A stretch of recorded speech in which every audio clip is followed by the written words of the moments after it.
કેમ છો દોસ્તો? મજામાં ને? આજે આપણે ધોરણ 8ના ગુજરાતી વિષયની જે પરખ પ્રશ્ન બેંક છે તેનું સોલ્યુશન આજના આ વિડીયોની અંદર જોવાનું છે. અને મિત્રો ફક્ત ગુજરાતી જ નહીં હો, દરેક વિષયની પરખ પ્રશ્ન બેંક છે તેના સોલ્યુશન આપણી પોતાની યુટ્યુબ ચેનલ ઓશન જ્ઞાન લાઈવ ઉપર મુકાઈ ચૂક્યા છે દોસ્તો. તો જરૂરથી દરેક વિષયની જે પ્રશ્ન બેંક છે, પરખ પ્રશ્ન બેંક, તેનો સોલ્યુશન, તેનો અભ્યાસ કરી લેજો. ચાલો, તો આજે આપણે ગુજરાતી વિષયની અંદર ફકરો 1 જે છે પ્રશ્ન બેંકની અંદર, એને આપણે જોઈએ. અહીંયા કહ્યું છે કે ભાઈ ફકરાનો અભ્યાસ કરી અને યોગ્ય પ્રશ્નોના જવાબ આપણે આપવાના છે. તો સરસ મજાનો જે પેરેગ્રાફ આપણને આપેલો છે તે પહેલા આપણે જોઈએ, સમજીએ અને સોરી દોસ્તો, અને પછી જે એની નીચે આપણને પ્રશ્નો આપેલા છે એ પ્રશ્નોના આપણે સરસ મજાના ઉત્તરો જોઈએ. તો પહેલા આપણે સરસ મજાનો પેરેગ્રાફ જોઈએ. આજે સમગ્ર પરિવારનું સમૂહ ભોજન હતું. આપણા ઘરે પણ ઘણી વખત જમણવારનું આયોજન કરવામાં આવતું હોય કે જ્યાં મિત્રો, સગા સંબંધીઓ, દોસ્તો, ફ્રેન્ડ સર્કલ વગેરેને જમવા માટે આમંત્રણ આપવામાં આવતું હોય. એવું જ એક સમૂહ ભોજનનું આયોજન કરવામાં આવ્યું હતું. રસોડામાં શ્વેતા, મનીષા અને દીપક પહોંચ્યા.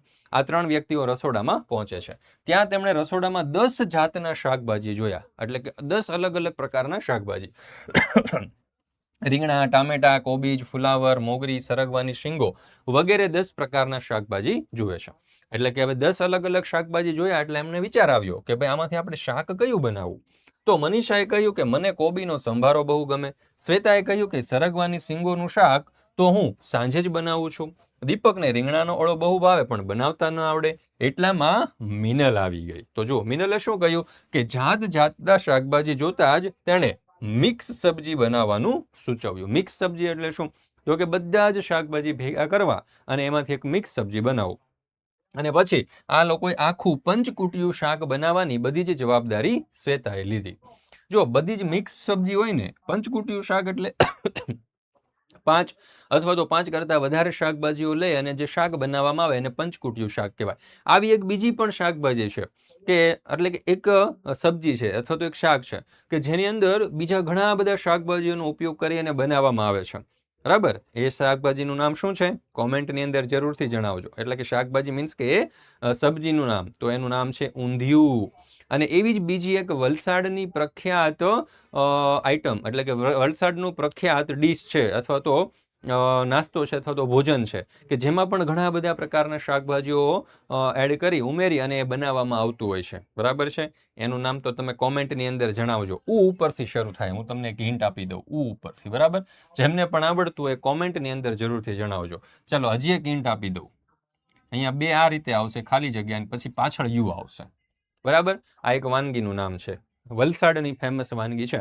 ઘણા બધા શાકભાજી એડ કરીને બનાવવામાં આવે છે. પણ અહીંયા આ લોકો પંચકૂટિયું શાક બનાવે છે. કોણે જવાબદારી લીધી? શ્વેતાએ. બધી જ રસોઈ થઈ ગઈ પછી પ્રજ્ઞેશ અને અવની આવ્યા. કામ બધું થઈ ગયું પછી છેલ્લે આવ્યા. આપણામાં પણ એવા ઘણા બધા હોય. નિરાતે બેસો ને બધું કામ પતી જશે પછી આપણે જઈશું, એટલે કામ તો કરવું નહીં આપણે. બરાબર? ચાલો, તમારામાંથી કેટલા છે આવા? કોમેન્ટની અંદર જરૂરથી જણાવો કે જ્યારે સામૂહિક કામ હોય ને ત્યારે છેલ્લે આવે. બરાબર? અને દર વખતે એ જ જણા હોય છેલ્લે. જે લોકો કામ કરતા હોય દર વખતે પહેલા આવીને કામ કરે, અને જે છેલ્લા આવતા હોય ને દર વખતે છેલ્લા જ આવે. કારણ કે એને ખબર હોય જો વહેલા જઈએ તો કામ કરવું પડશે, અને એ આળસુ હોય એટલે કામ કરવા ન પડે એટલે પાછળથી જતા હોય. તો અહીંયા પણ શું થાય છે? પ્રજ્ઞેશ અને અવની પાછળથી આવે છે. પણ જો હવે પ્રજ્ઞેશ અને અવની પાછળથી આવે ને તો એને શું કર્યું? બધા મોં મચકોડાઈ ગયા. પ્રજ્ઞેશ અને અવની આવ્યા, આથી વહેલા આવ્યા હતા એ બધાના મોં મચકોડાઈ ગયા. જે વહેલા આવ્યા હતા ને એની સિવાયના, એ બધા એની સામે કાતર મારી, આમ કરી દીધું. બરાબર? તો સૌના ચહેરા જોઈ અને પ્રજ્ઞેશ અને અવનીએ કહ્યું, હવે પછી બધું જ કામકાજ અમે કરીશું. પણ અહીંયા જો પ્રજ્ઞેશ અને અવની પાછા આળસુડા નહોતા હો. એણે એવું કીધું કે ભાઈ ચાલો અત્યાર સુધીનું કામ તમે કરી દીધું, હવે પછીનું વાસણ ઉટકવાનું કે જે કાંઈ પણ કામ હશે, બરાબર, એ હવે અમે કરીશું. બરાબર? એને પોતે જવાબદારી સ્વીકારી, પોતાની ભૂલ એને એક્સેપ્ટ કરી અને કહ્યું કે ભાઈ હવે અમે, અને તો જ મિત્રતા આગળ વધે મિત્રો. બરાબર? પછી દર વખતે જે વ્યક્તિ કામ કરતો એ કર્યા કરે, અને જે નિરાંતે આવીને આરામથી બેસે, ખાઈ પીને સૂઈ જતો હોય, બરાબર, તો પછી એની અંદર થોડાક વિઘ્નો આવે હો. ચાલો, તો એના ઉપરથી જોઈએ આપણે પહેલો સવાલ. રસોડામાં કયા કયા શાકભાજી હાજર હતા તેમાંથી કયા શાકનો ફકરામાં ઉલ્લેખ નથી? તો જવાબ આવશે બટાકા અને દૂધી. બીજું, ફકરામાં મોં મચકોડાયેલું જોઈ રૂઢિપ્રયોગનો અર્થ શું થાય? તો નારાજગી અથવા તો અણગમો વ્યક્ત કરવો. ત્રીજું, પ્રજ્ઞેશ અને અવનીએ આવીને કઈ જવાબદારી ઉપાડી લીધી? તો ડી, રસોઈ ઘરની સાફ સફાઈની જવાબદારી ઉપાડી લીધી. ત્યાર પછી ચોથું, દીપકને રીંગણાનો ઓળો ખૂબ ભાવે છે પરંતુ બનાવતા નથી આવડતું. આવી સ્થિતિમાં તેને શું કરવું જોઈએ? તો જવાબ આવશે બીજાને બનાવતા જોઈને શીખવું જોઈએ. પાંચમું, ધારો કે તમારી શાળામાં હેલ્ધી ફૂડ ડે ઉજવવાનો છે અને તમારી ટીમ પાસે અનેક શાકભાજી છે, તો કયો નિર્ણય વ્યવહારુ ગણાય? તો જવાબ આવશે મિશ્ર શાકભાજી બનાવવી. ત્યાર પછી છે ફકરો 2. આપેલ ફકરાનો અભ્યાસ કરી નીચેના પ્રશ્નોના યોગ્ય વિકલ્પ પસંદ કરો. તો ચાલો અહીંયા સરસ મજાનો જે પેરેગ્રાફ આપેલો છે પહેલા આપણે ધ્યાનપૂર્વક જોઈ લઈએ, સમજી લઈએ. અહીંયા કહ્યું છે કે હોસ્પિટલની શોભા વધારવા શું થઈ શકે? ઘણા ખરા ખાટલા ખાલી પડ્યા રહે, એ જ તો હોસ્પિટલની ખરી શોભા ગણાય. જો આપણે એવું વિચારતા કે હોસ્પિટલ આખી ફૂલ હોય તો હોસ્પિટલ રૂડી લાગે, સારી લાગે, પણ એવું નથી. હોસ્પિટલના ખાટલા ખાલી પડ્યા રહેતા હોય તો લોકો સ્વસ્થ છે, લોકો બીમાર નથી, ત્યારે એ ખરી હોસ્પિટલની શોભા ગણાય દોસ્તો. બરાબર, આ ખાસ યાદ રાખજો. માણસ ડોક્ટર પાસે જાય તેમાં કશું ખોટું નથી. ખરેખર તો સંપૂર્ણપણે નિરોગી હોય તેવા માણસોએ પણ નિયમિતપણે ડોક્ટર પાસે જઈ લોહી, કાર્ડિયોગ્રામ અને બીજી બાબતોની ચકાસણી કરાવી લેવી જોઈએ. માનો કે તમારા મમ્મી પપ્પાને અત્યારે કોઈ પણ રોગ નથી, તો પણ દર વર્ષે એક વખત સમગ્ર શરીરના લોહીના સંપૂર્ણ રિપોર્ટ કરાવી લેવા જોઈએ, જેથી કરીને આપણને ખ્યાલ આવે કે ભાઈ આપણા શરીરમાં કોઈ ઉણપ તો નથી ને. જો ઉણપ હોય તો એની પ્રક્રિયા, એની પ્રોસેસ આપણે અત્યારથી શરૂ કરી દઈએ, જેથી કરીને ભવિષ્યમાં કોઈ રોગ થવાનો હોય તો એ ન થાય. પોતાનું આરોગ્ય જળવાઈ રહે તે માટે સૂચનો ડોક્ટર પાસે કોઈ ફરિયાદ ન હોય ત્યારે માંગવા જોઈએ. દાંતના ડોક્ટર પાસે કોઈ પણ પ્રકારનો દુખાવો ન હોય ત્યારે સમયાંતરે જઈ આવવું જોઈએ. અને પછી દુખાવો થાય ને પછી ડોક્ટર પાસે જઈએ એટલે એમ જ કે ભાઈ એ દાંત કાઢવો પડશે, સડી ગયો છે. પણ જો દુખાવો ન હોય ને જઈએ ને તો એ સમયસર સારવાર કરી શકે અને એના કારણે આપણે બચી જઈએ, એટલે કે આપણા દાંત બચી જાય. ડોક્ટર રોગની જાળવણી માટે છે કે આરોગ્યની? આ પ્રશ્ન ડોક્ટરની કમાણી ઉપર સીધો પ્રહાર કરનારો છે કે જો કોઈ બીમાર જ ન પડે તો ડોક્ટરની કમાણી પણ અટકી જાય હો, એટલે એવું કીધું છે. ઓપીડીમાં કીડિયારું ઉભરાય છે એ તો સભ્ય ગણાતા સમાજની શરમ છે. ઓપીડી એટલે કે દવાખાનાની અંદર જે કન્સલ્ટિંગ રૂમ હોય છે એની અંદર આપણે જઈએ તો કીડિયારું ઉભરાતું હોય ને, બરાબર, કીડીઓ ઉભરાતી હોય ને એવી રીતે દર્દીઓ ઉભરાતા હોય છે. એટલા દર્દીઓ વેઇટિંગની અંદર બેઠા હોય છે. તો એ ખરેખર આપણા સભ્ય સમાજની શરમજનક બાબત છે, એટલા બધા લોકો જ્યારે બીમાર પડતા હોય તો. અનાથ આશ્રમની અંદર બાળકોની અને ઘરડા ઘરમાં વૃદ્ધોની સંખ્યા વધે એ કંઈ તંદુરસ્ત સમાજની નિશાની નથી. આપણને એમ લાગે કે ભાઈ ઘરડા ઘર અથવા તો અનાથ આશ્રમની અંદર સંખ્યા ફૂલ થઈ ગઈ છે, ત્યાં ઘણા બધા લોકોને સાચવવામાં આવે છે, તો આપણે એવું કહીએ કે અનાથ આશ્રમમાં વધારે સંખ્યા છે તો એ સારો ચાલે છે. એવું નથી મિત્રો, એ આપણા સમાજની બેદરકારી છે, આપણા સમાજની અંદર સંસ્કારોની ઉણપ છે, એ આપણા સમાજની જે ક્ષતિઓ છે એને સિદ્ધ કરે છે. સંકટ સમયની સાંકળ વારંવાર વપરાય તે યોગ્ય નથી. હવે અનાથ આશ્રમ શું છે? તો કે જે ખરેખર અનાથ બાળકો છે કે ખરેખર એનો કોઈ આશરો નથી, એનો કોઈ આધાર નથી. જે વૃદ્ધાશ્રમ છે શું છે? તો કે ખરેખર જેના દીકરા દીકરીઓ છે નહીં, જેને કોઈ સાચવે એમ છે ને, એના માટે વૃદ્ધાશ્રમ છે. પણ આજે શું થઈ ગયું છે કે જેમના દીકરા દીકરીઓ છે એ પણ વૃદ્ધાશ્રમમાં મૂકી આવે છે. તો આ એક સંકટ સમયની સાંકળ છે દોસ્તો. એનો ઉપયોગ આપણે સામાન્ય જીવનની અંદર શરૂ કરી દઈએ તો એ આપણા સમાજની અંદર એક કલંક કહેવાય. લેખકના મતે હોસ્પિટલની સાચી શોભા શેમાં રહેલી છે? તો જવાબ આવશે વિકલ્પ સી, ત્યાંના મોટા ભાગના ખાટલા દર્દીઓ વગર ખાલી પડ્યા રહે ને એમાં એની શોભા છે, નહીં કે આ ખાટલાઓ ભરાઈ જાય. કોરોનામાં તમે જોયું હતું ને, હોસ્પિટલની અંદર ક્યાંય જગ્યા નહોતી, કોઈને દાખલ થવું હોય તો કેટલીક આજીજી કરવી પડે, વિનંતી કરવી પડે કે ભાઈ મને રાખો હોસ્પિટલમાં, હું મરી જઈશ. ત્યારે એને માંડ મળતા ને એટલાને તો મળાય નહીં, એમાં કારણે ઘણા બધા મૃત્યુ પામ્યા કોરોનામાં. સંપૂર્ણપણે નિરોગી માણસે ડોક્ટર પાસે શા માટે જવું જોઈએ? તો પોતાનું આરોગ્ય જળવાઈ રહે ને તે માટે સૂચનો મેળવવા માટે ડોક્ટર પાસે જવું જોઈએ. બરાબર, આજે હું એકદમ નિરાંત છે, કંઈ કામ નથી, બરાબર છે, બીજું પણ કંઈ કામ નથી, એકદમ ફુરસદ છે, તો આપણે 15-20 મિનિટ કે કલાકનો સમય લઈને ડોક્ટર પાસે જઈને આપણા શરીરનું ચેકઅપ કરાવી લેવું જોઈએ કે ભાઈ શરીરના આરોગ્ય માટે હવે આપણે આગળ શું સ્ટેપ લેવા જોઈએ. દાંતના ડોક્ટરની મુલાકાત ક્યારે લેવી વધુ યોગ્ય છે? તો કોઈ પણ પ્રકારનો દુખાવો ન હોય ને ત્યારે સમયાંતરે. અનાથ આશ્રમ અને ઘરડા ઘર અંગે લેખકનો કેવો અભિગમ પ્રગટ થાય છે? તો સામાજિક મૂલ્યોનું પતન. નીચેનામાંથી કયું વાક્ય ફકરાના તર્ક સાથે સુસંગત નથી?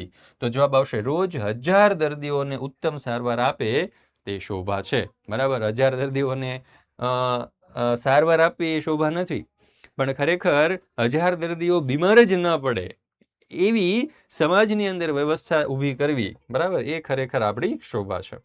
ત્યાર પછી છે ફકરો 3. અહીંયા શું કીધું છે કે આપેલ ફકરાનો ઉપયોગ કરી નીચેના પ્રશ્નોના યોગ્ય વિકલ્પ પસંદ કરો. તો મિત્રો અહીંયા તમે જોઈ શકો છો એક સરસ મજાનો આપણને પેરેગ્રાફ આપેલો છે. આ પેરેગ્રાફનો ઉપયોગ કરી અને આપણે પ્રશ્નોના જવાબ આપવાના છે. પહેલા તો વાંચવું પડશે અને સમજવું પડશે. જોઈએ, જરાક મોટી સાયકલ ફાવી ગઈ, એકંદર હેઠા પડવાનું અટકી ગયું, પણ એ તો ઠીક, પાછળ કેરિયર ઉપર કોઈને બેસાડીને ચલાવી અને પડીએ નહીં ત્યારે થાય કે હવે ખરા. આ જે સાયકલ વાળો જે આપણો પાર્ટ છે ને, બરાબર, એનો આ પેરેગ્રાફ આપણને અહીંયા આપેલો છે. જુઓ, પેલા બાળક હોય ને, પેલા નાની સાયકલ ચલાવતા હોય, પછી એમાંથી મોટી સાયકલ ચલાવતા ફાવી જાય અને નીચે પડતા પણ ન હોય હવે, બરાબર, એટલે કે સાયકલ વ્યવસ્થિત ફાવી ગયું એટલે કે પડી જવાનું જે હતું પુનરાવર્તન એ અટકી ગયું હોય. એ તો બધું ઠીક છે, પણ પાછળ પેલા છે ને સાયકલોની પાછળ કેરિયર આવતું. હવે તો લગભગ કોઈ કેરિયર વાળી સાયકલો નથી આવતી, પણ પેલા પાછળ આવતું કેરિયર કે જ્યાં આપણે સામાન બાંધી શકીએ, અથવા તો ત્યાં કેરિયર ઉપર કોઈકને પાછળ બેસવું હોય તો આપણે એને બેસાડી શકતા. તો પાછળ કેરિયર ઉપર કોઈને બેસાડીને ચલાવી અને પડીએ નહીં ત્યારે થાય કે હવે તો આપણને ડબલ સવારીમાં સાયકલ આવડી ગઈ છે, હવે ખરેખર આપણે પાકા ડ્રાઈવર થઈ ગયા. એમાંય આપણે રોડ ઉપર સાયકલ લઈને જતા હોય ને કોઈ પથ્થર આવે, ખાડા આવે, અથવા તો ધૂળના ધફાની આવે તો એ પાછી મૂંઝવણ તો ખરી કે ભાઈ સીધી જવા દેવી ખાડામાં કે પછી આમ તારવીને લેવી, બરાબર, એ બધી મૂંઝવણ તો ખરી જ. પરંતુ એવા જોખમને ભરી પીવાની બેસવાની તૈયારી હોય. પણ આ ગામડાના જે બાળકો હોય ને, બરાબર છે, એને એવું કહે ને કે ભાઈ હમને તો ચલના હી ઠોકરે ખાકર સિખા હે, હમે કોઈ ક્યાં ગિરાએગા. જો કે પાછળ બેસનારો એક ભલામણ ચોક્કસ કરે કે ભાઈ હું કેરિયર ઉપર બેસું, પછી તારે હેન્ડલ ઉપરથી હાથ નહીં લેવાનો, તો જ બેસું, બરાબર. આ શરત પાડવામાં પાછળ બીજા કોઈને બેસાડ્યો તોય પડ્યો નહીં. પાછો એ પાછળ વાળો શું કે ભાઈ તારે કેરિયર ઉપરથી હાથ, એટલે કે હેન્ડલ ઉપરથી હાથ નહીં લઈ લેવાનું. આપણને એવી બધી ટેવ હોય કે આપણે ફાસ્ટ સાયકલ ચલાવીને પછી હેન્ડલ છૂટું મૂકી દઈએ, પછી સાયકલ જાય સન કરતી, અને એમાંય જો કોઈ ઢેફું આવ્યું, બરાબર, તો સાયકલ તો જાય, પાછળ વાળો જાય ને બંનેને વાગે ને કેટલી નુકસાની થાય. સાયકલ ચલાવી શક્યો એનો ગર્વ એવો પ્રબળ હોય કે શરત પાળી શકાતી. જો કે ત્યારે કારણ વિના ઘંટડી વગાડવાનું ચાલુ રહેતું. મોટા ભાગે ઘંટડીનો ઉપયોગ શું હોય કે આપણે સાયકલ લઈને જતા હોઈએ અને રસ્તામાં કોઈ આડું હોય તો આપણે ઘંટડી વગાડીએ તો એ દૂર થઈ જાય, પરંતુ કોઈ આડું આવે કે ના આવે, બરાબર, આપણી ઘંટડી તો tin tin tin sorry continue શરૂ જ રહે. પણ એ આનંદ હોય, એક મજા હોય, એક ખુશીની વાત હોય. બીજાનું ધ્યાન ખેંચાવવું જોઈએ ને. હું સાયકલ લઈને જઉં છું, મારી સામે જુઓ તમે. સાયકલ ચલાવી એ આજે નગણ્ય ઘટના લાગે, પરંતુ ત્યારે તો બધું અસામાન્ય હતું. એટલે કે આ પહેલાના સમયની ગામની વાત છે, જ્યારે સાયકલો હજુ નવી નવી આવી હતી. અત્યારે તમે કોઈ બાળકને સાયકલ ચલાવતા જુઓ તો તમે એની સામુય ન જો, તમને કોઈ વસ્તુ નવી ન લાગે. પરંતુ જ્યારે નવી નવી સાયકલો આવી હતી ત્યારે કોઈ બાળક સાયકલ ચલાવતું હોય તો એ ઘટના એ ખરેખર એના માટે આનંદદાયક હતી કે ભાઈ ફલાણા ભાઈનો છોકરો સાયકલ શીખી ગયો અને હવે સાયકલ ચલાવે છે. આમ ગામમાં એમની વાતો થતી કે ભાઈ એ ભાઈ સાયકલ લાવ્યા છે, સાયકલ ચલાવતા એમને આવડી ગયું છે. બાળપણમાં દરેક પહેલો અનુભવ મનમાં ગાઢપણે છપાતો હશે, એટલે તો ભૂલાતો નહીં હોય. શું કહે છે કે બાળપણની અંદર જે કાંઈ પણ ઘટનાઓ આપણા જીવનની અંદર ઘટી હોય ને, એ આપણને છેલ્લા શ્વાસ સુધી મિત્રો યાદ રહેતી હોય છે. યુવાનીની અંદર રહેલી ઘટનાઓ એટલી યાદ નથી રહેતી જેટલી બાળપણની અંદર, કારણ કે બાળપણમાં આપણે જે ઘટનાઓ ઘટી હોય એકદમ નિસ્વાર્થપણે હોય છે, એમાં કોઈ પાછળ સ્વાર્થ નથી હોતો, અને આપણું મગજ પણ એ ઘટનાઓને પૂરું ફોકસ કરતું હોય છે. ઘટના મોટાઓની નજરે અને અમારી નજરે સાવ ભિન્ન લાગતી. સાયકલ ઉપર પ્રથમવાર બેસવું, સાયકલ ઉપર હાથ ફેરવવો, સાયકલ ચલાવી, તેમાં થતું ભૂમિપતન, હાથ પગ છોલાવાને આખરે સાયકલ ઉપર કાબુ મેળવવો, આ બધું જ અણુને સ્પર્શી જતું. એનો આનંદ અને રોમાંચ કશાય સાથે સરખાવવાનું શક્ય નથી, કારણ કે પ્રથમ અનુભવ હતો અને એની અન્યતા જ બાળપણને મહામય બનાવે છે. ચાલો તો જોઈએ એના ઉપરથી આપણો પહેલો સવાલ શું કીધો છે કે લેખક જ્યારે એમ કહે છે કે હવે ખરા, ત્યારે તેમનો વાસ્તવિક અર્થ શું છે? હવે તો ખરી આપણને સાયકલ ચલાવતા આવડી ગઈ, ત્યારે એનો અર્થ એવો થાય છે કે કોઈને બેસાડીને પડ્યા વગર સાયકલ ચલાવી શકાય છે. બીજું, લેખક સાયકલ ચલાવતી વખતે ઘંટડી કેમ વગાડતા હતા? તો પોતાની નવી આવડતનું પ્રદર્શન કરવા માટે કે ભાઈ મને હવે આવડી ગઈ છે, તમે મારી સામે જુઓ. મુશ્કેલીઓ અને નિષ્ફળતાઓ એ સફળતાનો જે ભાગ છે, આ વાક્ય કોને વધુ લાગુ પડે? તો ભૂમિ પતન અને હાથ પગ છોલાવાના હોય ને જ્યારે સાયકલ ઉપરથી પડીએ ત્યારે આપણને એ લાગે કે ભાઈ મુશ્કેલીઓ અને નિષ્ફળતા એ સફળતાનો એક ભાગ છે. આજે ભલે નિષ્ફળ, અને ખરેખર સાચી વાત પણ છે, બરાબર. નિષ્ફળતાઓમાંથી જ આપણને સફળતાની સાચો માર્ગ, સાચો પથ અથવા તો સાચી ચાવી મળતી હોય છે. બાળપણને મહામામય બનાવવામાં કઈ બાબત સૌથી વધુ ભાગ ભજવે છે? તો વિકલ્પ સી, અનુભવમાંથી મળતો સાચો રોમાંસ. આ ફકરામાંથી વિદ્યાર્થીને પોતાના વાસ્તવિક જીવન માટે કઈ મુખ્ય પ્રેરણા મળે છે? તો જવાબ આવશે વિકલ્પ, ડર્યા વગર સતત પ્રયત્નશીલ રહેવું અને જવાબદારી નિભાવવી. ત્યાર પછી છે ફકરો 4. આપેલા ફકરાનો અભ્યાસ કરી નીચેના પ્રશ્નોના યોગ્ય વિકલ્પ પસંદ કરો. સચ્ચાઈ સફળતાની ચાવી. તો અહીંયા તમે જોઈ શકો છો, સરસ મજાનો આપણને એક પેરેગ્રાફ આપેલો છે. પેરેગ્રાફને પહેલા વાંચવાનો છે, સમજવાનો છે, અને એના ઉપરથી આપણે આ પ્રશ્નોના ઉત્તર આપીએ. તો જુઓ, વિહાન નામનો એક સાવ નાના ગામડાનો બાળક હતો, પણ તેના મગજમાં મોટી વિચાર શક્તિ હતી. ભલે ગામડું નાનું હતું, પણ મગજમાં વિચારો મોટા હતા. તે હંમેશા સાચું બોલતો અને કપટનો ત્યાગ કરતો. એક દિવસ સ્કૂલમાં પરીક્ષા હતી. કેટલાક મિત્રો પોતાની સાથે નકલ માટે ચિઠ્ઠી લાવ્યા હતા. તેમણે વિહાનને પણ નકલ કરવા કહ્યું, પણ વિહાને સ્પષ્ટપણે ઇનકાર કર્યો. તેનું કહેવું હતું કે સાચા માર્ગે મળેલી સફળતામાં જ સાચી ખુશીઓ હોય છે. જોકે તેને ખૂબ ઓછા ગુણ મળ્યા. વર્ષો પછી જ્યારે વિહાન ન્યાયાધીશ બન્યો, ત્યારે પણ તે હંમેશા સત્ય અને ન્યાયના માર્ગે ચાલતો રહ્યો. નૈતિક મૂલ્યો એ આપણા જીવનનો આધાર સ્તંભ છે, અને આ નૈતિક મૂલ્યોને જાળવી રાખવાને, બરાબર છે, એ આપણા માટે ખૂબ કઠિન હોય છે, પણ જે એ જાળવી રાખે છે, બરાબર છે, શું સોસરવો નીકળે. જીવનનો આધાર સ્તંભ છે. અસત્યથી તાત્કાલિક લાભ મળે, પણ તે લાંબો સમય ચાલતો નથી. સચ્ચાઈ એ સંસ્કાર છે જે વ્યક્તિને વિશ્વાસપાત્ર અને માન્ય બનાવે છે. બાળકો માટે જરૂરી છે કે તેઓ શૈશવથી જ સત્યવાદિતા અને નૈતિકતાનું મહત્વ સમજે, કારણ કે આજના બાળકો એ આવતીકાલના નાગરિકો છે. વિહાને નકલ ન કરવા પાછળ કયું નૈતિક મૂલ્ય બતાવ્યું? તો અહીંયા જવાબ આવશે વિકલ્પ સી, સત્યવાદિતા. બીજું, ફકરાના અનુસંધાને લાંબા ગાળાની સફળતા માટે શું જરૂરી છે? તો જવાબ આવશે વિકલ્પ બી, ઈમાનદારી અને પરિશ્રમ. વિહાનના મિત્રોનું વર્તન શું દર્શાવે છે? તો જવાબ આવશે વિકલ્પ સી, આળસ અને અસત્યનો માર્ગ.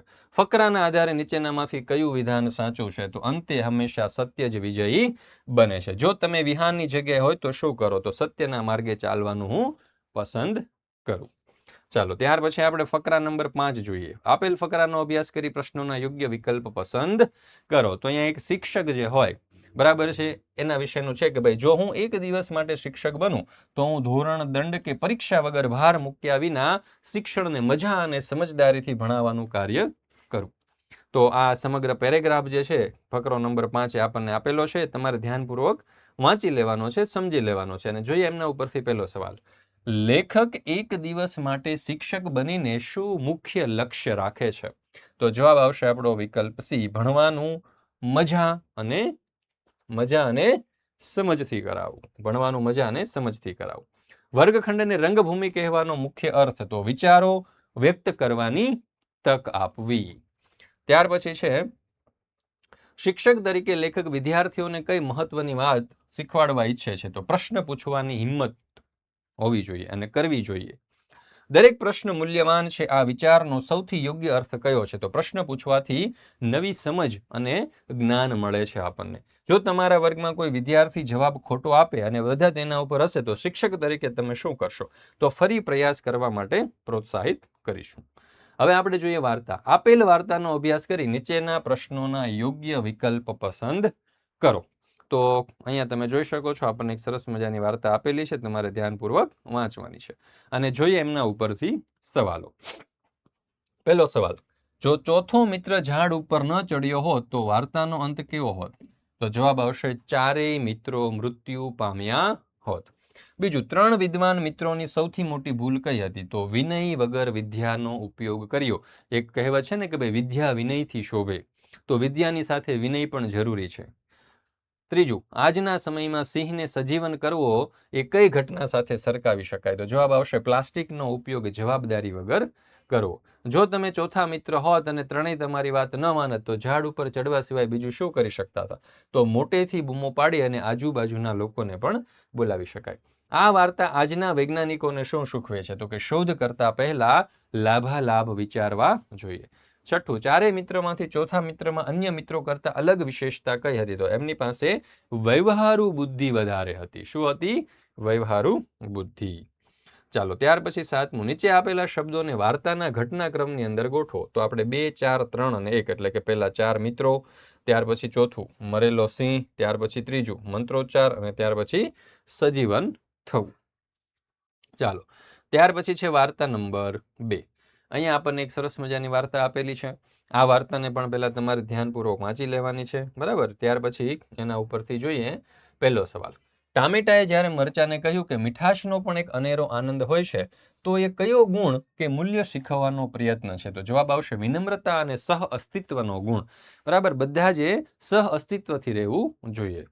વાર્તાનો અંત મરચાનું મોઢું પડી ગયું, તે બધા સાથે હળીમળીને રહેવા લાગ્યું. મરચાના વર્તનમાં આવેલા આ પરિવર્તનને તમે કઈ રીતે મૂલવશો? તો મરચાને લાગ્યું કે સંપમાં જ સાચું ગૌરવ છે, એકલા અહંકારની અંદર નહીં. ચાલો ત્યાર પછી છે ત્રીજો સવાલ. રસોઈમાં મરચાનો ઉપયોગ એટલો વધી ગયો કે આખું ભોજન બગડી ગયું અને કોઈ ખાઈ ન શક્યું. આ પરિસ્થિતિ વાર્તાના સંદર્ભમાં નીચેનામાંથી કઈ બાબતને સ્પર્શે છે? તો અતિની ગતિ નહીં, અતિ સર્વત્ર ત્યજ્યતે. બરાબર, એટલે કે અતિ દરેક જગ્યાએ નુકસાનકારક હોય છે. જો આ વાર્તાને કોઈ શાળાના પ્રોજેક્ટ અથવા તો ટીમ વર્કના સંદર્ભમાં જોવામાં આવે તો ગ્રુપના કાર્યને કેવી રીતે નુકસાન પહોંચાડી શકે? તો જવાબ આવશે કે મિથ્યા અભિમાન પરિણામ ખરાબ લાવી શકે છે. ત્યાર પછી રસોઈમાં મરચાનો અતિરેક થવાથી ભોજન બગડી ગયું. આ પરિસ્થિતિને આપણા જીવન સાથે કઈ રીતે જોડી શકીએ? તો બીજાના વિચારોને ન સ્વીકારવા. બરાબર, એવું જરૂરી નથી હોતું કે દર વખતે આપણે જે વિચાર કર્યો છે, આપણે જે પ્લાનિંગ કર્યું છે, આપણે જે આયોજન કર્યું છે એ શ્રેષ્ઠ જ હોય. કોઈ બીજો વ્યક્તિ આપણા કરતાં પણ સારું આયોજન અથવા તો પ્લાનિંગ આપણને આપી શકે. ચાલો ત્યાર પછી છે વાર્તા નંબર 3 આપણને આપેલી છે અહીંયા ખાસ કરીને. બરાબર, એ પણ તમારે ધ્યાનથી વાંચવાની છે, સમજવાની છે અને એના ઉપરથી જોઈએ પહેલો સવાલ. આદ્યશ્રીએ બનાવેલ યંત્રમાં કયા પ્રકારના સેન્સરનો ઉપયોગ હતો? તો જવાબ આવશે વિકલ્પ સી, જમીનનું ભેજ માપવાનું સેન્સર. બીજું, આદ્યશ્રીના સ્માર્ટ વૃક્ષ પ્રોજેક્ટને જો મોટા પાયે ખેતરોમાં અમલમાં મૂકવામાં આવે તો ખેડૂતોને કયો સૌથી મોટો ફાયદો થાય? તો જવાબ આવશે પાકને જરૂરિયાત મુજબ જ પાણી મળવાથી ઉત્પાદન સારું થશે. આદ્યશ્રીની આ શોધ પરથી આપણને કયો સામાજિક બોધ મળે છે? તો જવાબ આવશે વિકલ્પ ડી, વિજ્ઞાન અને ટેકનોલોજીનો સકારાત્મક ઉપયોગ કરવો જોઈએ. આદ્યશ્રીએ વૃક્ષોની સમસ્યાનો ઉકેલ શોધવા માટે સૌથી પહેલું મહત્વપૂર્ણ પગલું શું ભર્યું હશે? તો જવાબ આવશે વિકલ્પ ડી, સમસ્યાનું કારણ સમજવા માટે માહિતી એકત્ર કરી અને વિચાર કર્યો. પાંચમું, જો ગામમાં પાણીની અછત થાય તો સ્માર્ટ વોટર પ્રોજેક્ટ માટે કયો સુધારો કરવો યોગ્ય ગણાશે? તો જવાબ આવશે વિકલ્પ બી, આપમેળે પાણી આપવાની વ્યવસ્થા આપવી. ચાલો ત્યાર પછી છે વાર્તા નંબર 4. તો એ પણ તમારે વાંચવાની છે. સરસ મજાની વાર્તા આપેલી છે. એના ઉપરથી જોઈએ વાર્તા ઉપરથી આપણે પહેલો સવાલ કે મીઠુંનું પાત્ર આપણને જીવનનો કયો ગુણ શીખવે છે? તો અહીંયા જવાબ આવશે વફાદારી અને કૃતજ્ઞતાનો ગુણ જે છે તે શીખવે છે. બીજું, કાગડો અને પોપટ એ બંને પક્ષીઓના વર્તન વચ્ચેનો મુખ્ય તફાવત શું છે? તો જવાબ આવશે વિકલ્પ બી, કાગડો માત્ર સુખનો સાથી છે જ્યારે પોપટ દુઃખનો સાથી છે. ત્રીજું, જો પોપટ પણ અન્ય પક્ષીઓની જેમ નિર્ણય લીધો હોત તો પરિણામ શું આવ્યું હોત? તો અહીંયા જવાબ આવશે વૃક્ષ દાદા કીટકોના કારણે નાશ પામ્યા હોત. આ વાર્તાના આધારે સમાજમાં કયા પ્રકારના લોકોની સરખામણી ચકલી અને કબૂતર સાથે કરી શકાય? તો જેઓ મુશ્કેલી આવતા જ સાથ છોડી દે છે એવા વ્યક્તિઓ સાથે. ફકરામાં વૃક્ષ દાદા અને મીઠુના સંબંધને નીચેનામાંથી કયું વાક્ય યોગ્ય રીતે રજૂ કરે છે? તો સંકટ સમયે સાથ આપે તે જ સાચો મિત્ર. ત્યાર પછી આપણને સરસ મજાના કાવ્ય આપેલા છે અને કાવ્ય ઉપરથી હર્ષ બ્રહ્મભટ્ટનું સરસ મજાનું કાવ્ય છે. એના ઉપરથી કેટલાક પ્રશ્નો પૂછેલા છે. બરાબર છે, તો એના પણ અહીંયા ઉત્તરો આપણે આપેલા છે. તમે આ ઉત્તરો જે છે એનો પણ અહીંયાથી અભ્યાસ કરી શકો છો. અને એક ખાસ બીજી તમને એક વાત કહેવાની કે આપણે આ જે પરખ પ્રશ્ન બેંક છે,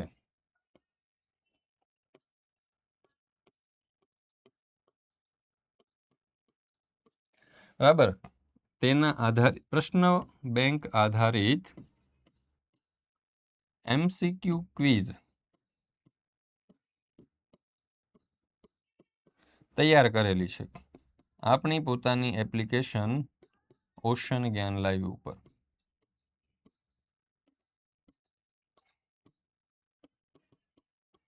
આ આપણી એપ્લિકેશન છે, આ એપ્લિકેશન ઉપર, બરાબર. તો ચોક્કસથી આ દરેક વિષયની ધોરણ 6 થી 8ની જે પરખ પ્રશ્ન બેંક છે તેની આધારિત MCQ ક્વિઝ જે છે તે આપી દેજો. ચોક્કસથી તમને ફાયદો થશે, એકમ કસોટી માટે પણ ફાયદો થશે અને પ્રથમ પરીક્ષાની તૈયારી માટે પણ તમને ચોક્કસથી ઉપયોગી થશે. તો અહીંયા તમે જોઈ શકો છો દરેકે દરેક કવિતાઓ, તેમના જવાબો આપણે આપેલા છે અને અહીંયા જે આપણને એડવર્ટાઇઝમેન્ટ આપેલી છે, બરાબર, એમના પણ આપણે અહીંયા જવાબો ખૂબ જ સરસ રીતે દર્શાવેલા છે. આ PDF જો તમારે જોઈતી હોય તો પણ આપણી એપ્લિકેશન ઉપર મિત્રો મુકાઈ ચૂકી છે. તો ચોક્કસથી આ PDFનો પણ અભ્યાસ કરી લેજો, જેથી કરીને તમે ખૂબ જ સારામાં સારી રીતે અભ્યાસ કરી શકો.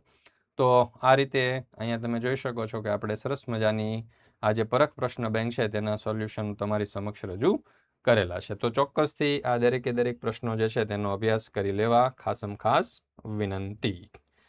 ચાલો, તો અહીંયા આપણે આજે ધોરણ 8ની જે પરખ પ્રશ્ન બેંક છે તે પૂર્ણ કરીએ છીએ. આપણે આ ચેનલ ઉપર ધોરણ 6 થી 8ની દરેકે દરેક વિષયની જે પરખ પ્રશ્ન બેંક છે તેના સોલ્યુશન મુકાઈ ચૂક્યા છે. એની PDF આપણી એપ્લિકેશન ઉપર મુકાઈ ચૂકી છે. તો જરૂરથી ચોક્કસથી તેનો અભ્યાસ કરી લેજો. જય હિન્દ, જય ભારત, જય જય ગરવી ગુજરાત.